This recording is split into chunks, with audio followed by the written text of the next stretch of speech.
Hey guys, it's Jason with your Hopium Free Crypto channel. Today we're looking at Cardano and seeing how it is faring during the crypto dip.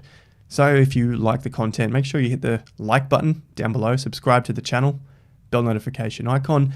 Join me on Instagram for daily Q&As and also Twitter for crypto news. All right, let's dive in. Now for today's Cardano update, we're going to look at Cardano against Bitcoin, ETH, Binance, DOT, Solana, some of the major smart contract players, of course. We want to gauge how well Cardano is doing during this crypto crash, the little crypto crash that we've been seeing over the last few days. The major thing we're looking at here is 50% levels. Reason being is Gann, of course. Gann said the most profitable retracement is 50% retracement.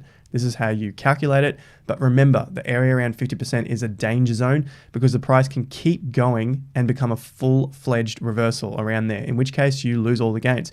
But it's the best place to re-enter an existing trend with an exit plan just below using a stop-loss order in case it doesn't work. Now, if you're just looking to hold this long-term, then it doesn't really matter so much for you guys with the stop losses.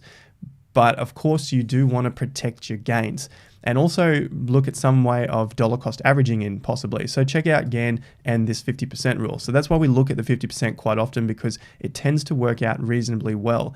Now, it doesn't mean that it's going to pull up dead on the 50%. It's just a bit of a guide as to when a good time to buy is, based on, of course, Gann rules. Rather than buying every single dip and you run out of funds, it's nice to have a plan. So 50% is around the $1.26. The other thing I note here is we are getting higher lows. So basically higher swing bottoms, which again is another Gann rule.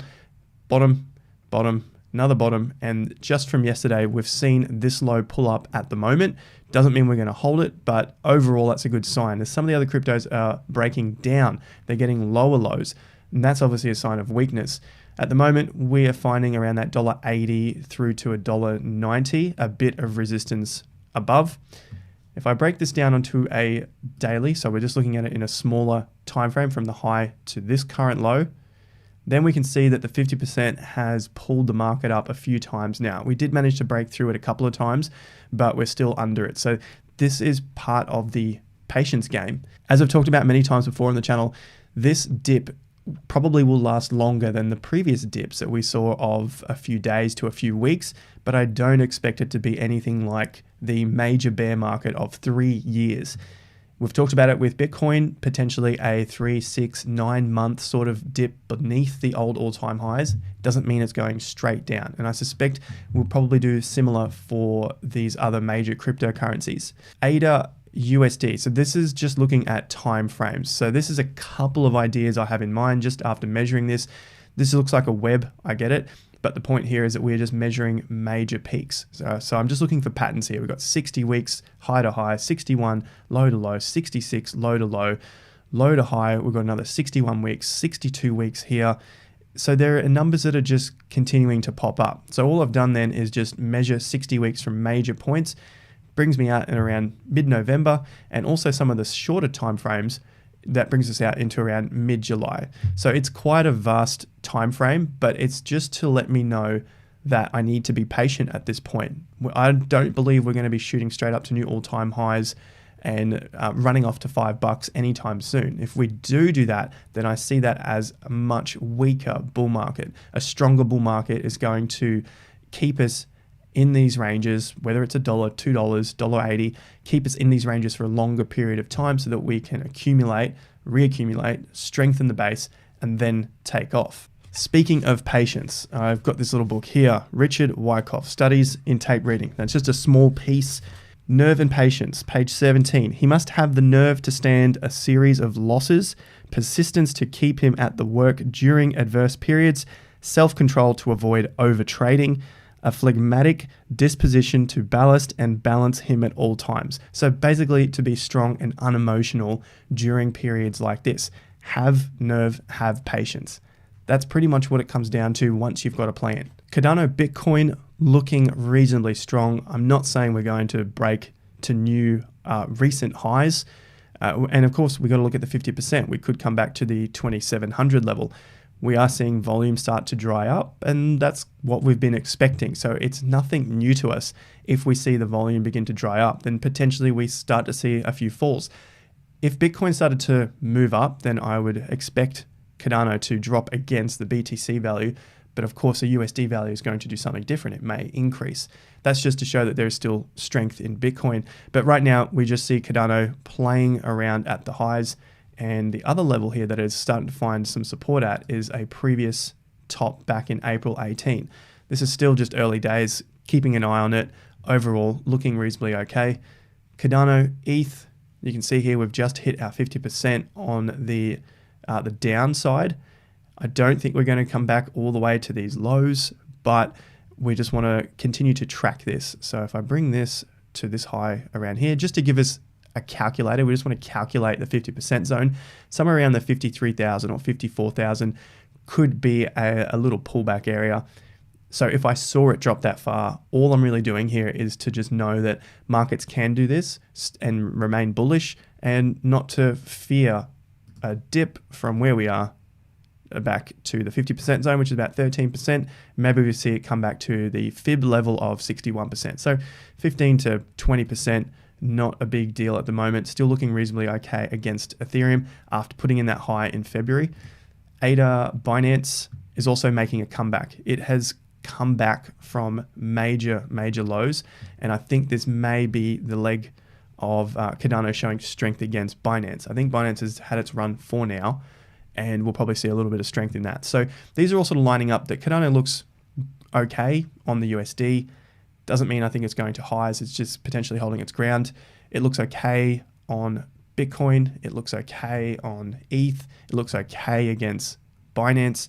This is against DOT. Now this is showing a lot stronger signs. It's broken through highs. It's come back and just pausing at these levels now. I think it probably start to pull up here. Maybe we see a little bit more of a pullback, bit of a consolidation. Maybe DOT has a bit of a run with all of the parachains coming out and news flipping over to Kusama. It just depends on the narrative. But even so, it's like I said, looking at our little paragraph here, nerve and patience. If I see those things happen, I'm prepared for it to come back 20 or 30% against DOT, or DOT takes a run and ADA doesn't do anything. We start to think, well, what's going on?